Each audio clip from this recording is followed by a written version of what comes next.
করে আজকে একটা গুরুত্বপূর্ণ ব্যাপার আপনাদের সাথে শেয়ার করি। আমি এক ভাইয়ের একটা ব্লাউজ কাটিং দেখেছিলাম ইউটিউবে। আমি দেখলাম যে ওর থেকে মনে হয় পিএইচডি করা সহজ। প্রিয় দর্শক, আজকে আপনাদেরকে আমি ব্লাউজ কাটিং এর উপরে, নর্মাল ব্লাউজ কাটিং এর উপরে পিএইচডি করাবো।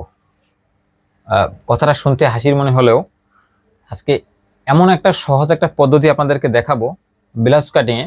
মাত্র 3-4 মিনিটের ভিতরে আপনারা কিভাবে সহজেই ব্লাউজ কাটিং শিখতে পারবেন। আজকের এই ব্লাউজটা আমি 36 সাইজে কেটে দেখাবো। 36 সাইজে কাটলেও আপনারা এখান থেকে বিভিন্ন ধরনের মেজারমেন্ট কিন্তু আপনারা আইডিয়া একটা পেয়ে যাবেন। তো চলুন আমরা সরাসরি কাটিংয়ে যাই এবং ব্লাউজ কাটিংটা দেখি কিভাবে আপনারা কাটিং করবেন। প্রিয় দর্শক, তো আমরা এখানে কাপড়টাকে এভাবে ডাবল করে ভাঁজ দিয়ে নিয়েছি। সম্পূর্ণ কাপড়টাকে প্রথমে ডাবল করে ভাঁজ দিয়ে নেবেন। এবার এখানে যেটা করব, আমরা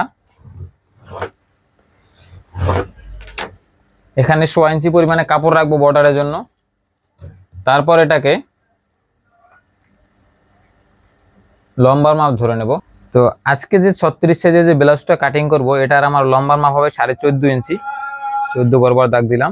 এবার আমরা এটার 6.25 ইঞ্চি নিচে, 6 এর পরে আরো 1/4 ইঞ্চি নিচে আমরা এটা আর্ম হোলের যে মোড়ার যে শেপটা সেটা এই বরাবর দেব। ঠিক আছে।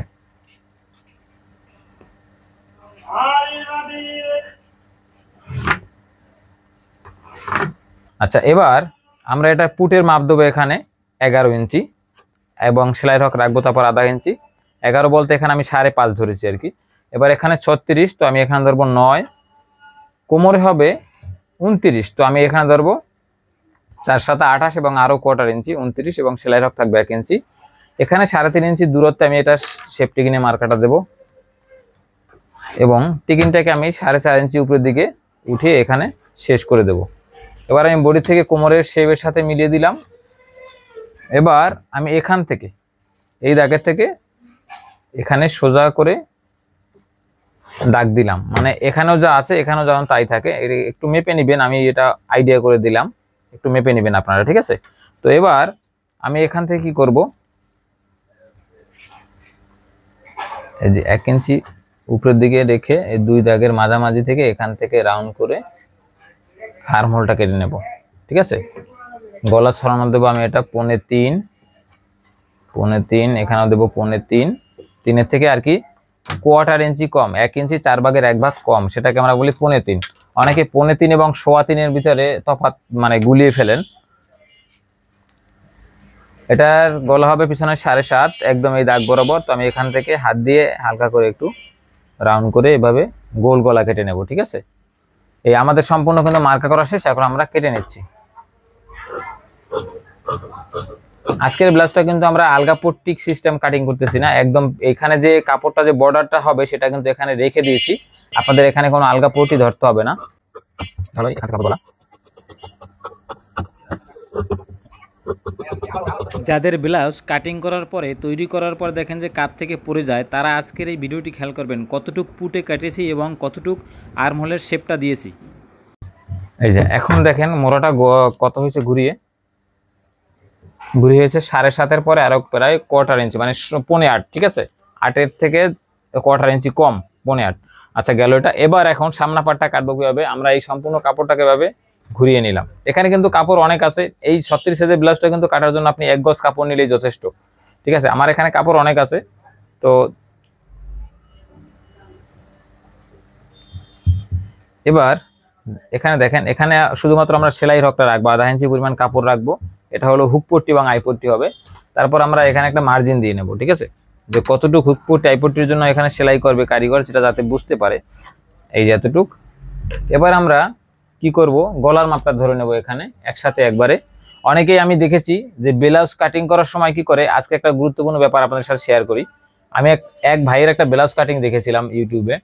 আমি দেখলাম যে ওর থেকে মনে হয় পিএইচডি করা সহজ, মানে ব্লাউজটা উনি যেভাবে কাটিং করে দেখিয়েছে তার থেকে মনে হয় যে পিএইচডিটা খুব সহজ। যারা মানে পিএইচডি করছে বা করবে তাদের কাছে আমার মনে হয় ব্লাউজ কাটিং এর থেকে পিএইচডি করা খুব সহজ হবে, মানে এত কঠিনভাবে উনি দেখিয়েছে। সামনা পাটে পিছন পাটে আলাদা মার্কা এবং সামনা পাটে আলাদা মার্কা, এগুলো কোনো দরকার নেই। পিছন পাটটা কাটা হয়ে গেলে মনে করবেন আপনার ব্লাউজের যে মেইন পার্ট কাটা শেষ। কিভাবে শেষ দেখেন, আমরা পিছন পাটটা কেটেছি, তারপর সামনা পাটে কিন্তু কোনো মার্কা ধরি নাই, শুধুমাত্র গলার মাপটা ধরবো। গলা কত, 6.5 বরাবর এখানে দাগ দিলাম এবং এখান থেকে আমি এটার গলাটা কেটে নিলাম।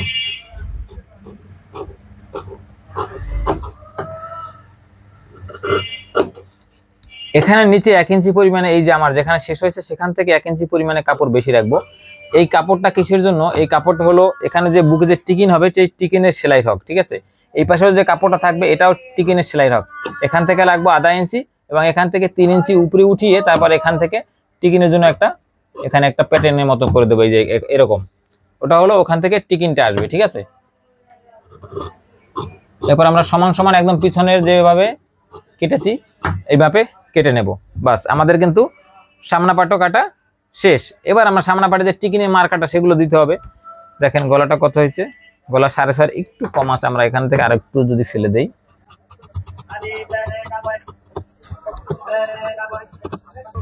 এবার আমরা সামনা পাটের যে টিকিনের মার্কাটা সেই মার্কাগুলো দেবো শেপ। তো 36 ইঞ্চির জন্য আমি এখানে কি করব, 9 ইঞ্চি নিচে আমার এটা টিকিনের শেপটা নামাবো, ঠিক আছে। কাত থেকে 9 সেলাইয়ের হক বাদ দিয়ে।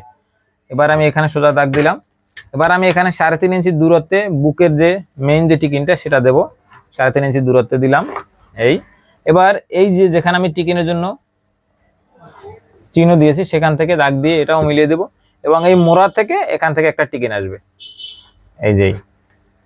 এখন আমরা কি করব, এখান থেকে 1.5 ইঞ্চির মতন দূরত্বে আমরা এই টিকিনের মাথাগুলো এনে শেষ করে দেব। এখান থেকে 1.5 ইঞ্চি ফাঁকা থাকবে, ঠিক আছে। 1.5 ইঞ্চির ভিতরে কোনো টিকিনের সেলাই যাবে না। এখানে একটু চিহ্ন দিবেন, এখানে একটু চিহ্ন দিবেন যাতে দুটো পাটি আপনার টিকিনটা সমানভাবে বসে। এবং এখন এখানে আমরা তালপাট কাটবো, ঠিক আছে। তো সেজন্য কি করতে হবে, আমি এখানে একটা এই যে টিকিনটা দেবো সেটাকে আগে দিয়ে আয়রন থাকলে আয়রন দিয়ে একটু চাপ দিয়ে নেবেন এরকম। আর আয়রন না থাকলে কিছু একটা ওয়েট অথবা এরকম চকটা রেখে তারপর এখান থেকে তালপাটটা কেটে ফেলবেন। কিভাবে, কতটুকু কাটবেন, এই দেখেন এতটুকু পরিমাণ, ঠিক আছে। তো আমি তালপাটটা কেটে দেখাচ্ছি।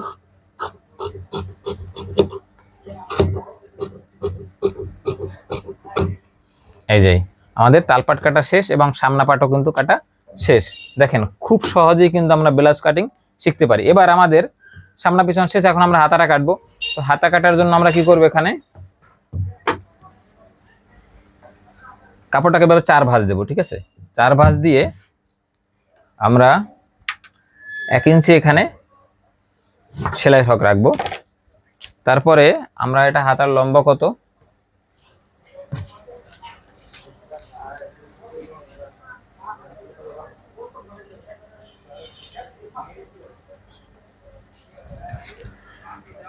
আমার হাতার লম্বা হবে 10.25 ইঞ্চি।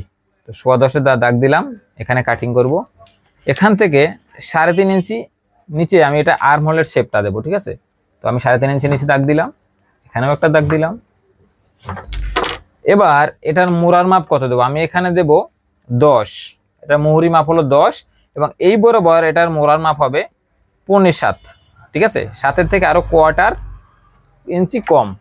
এবার শেপ কাটের এই অংশ দিয়ে এখানে শেপ দিয়ে দিবেন হালকা করে একটু, তাহলে হাতার এই অংশটা পিরিং থাকবে, আর্মসটা।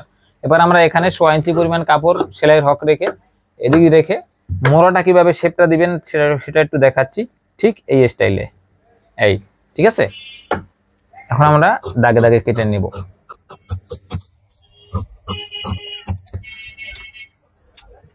এই এখন আমরা কি করব, এটায় আমরা হাতায় একটু তালপাট কাটতে হবে, যেহেতু বডিতে তালপাট কেটেছি।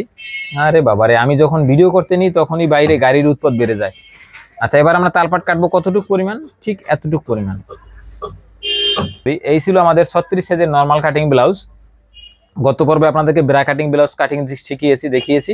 তো আর আজকের পর্বে আমি আপনাদেরকে নরমাল কাটিং কিভাবে কাটবেন, নরমাল ব্লাউজটা, সেটা আপনাদের দেখালাম। তো ভালো থাকবেন সবাই, সুস্থ থাকবেন, দেখা হবে পরবর্তী কোনো পর্বে।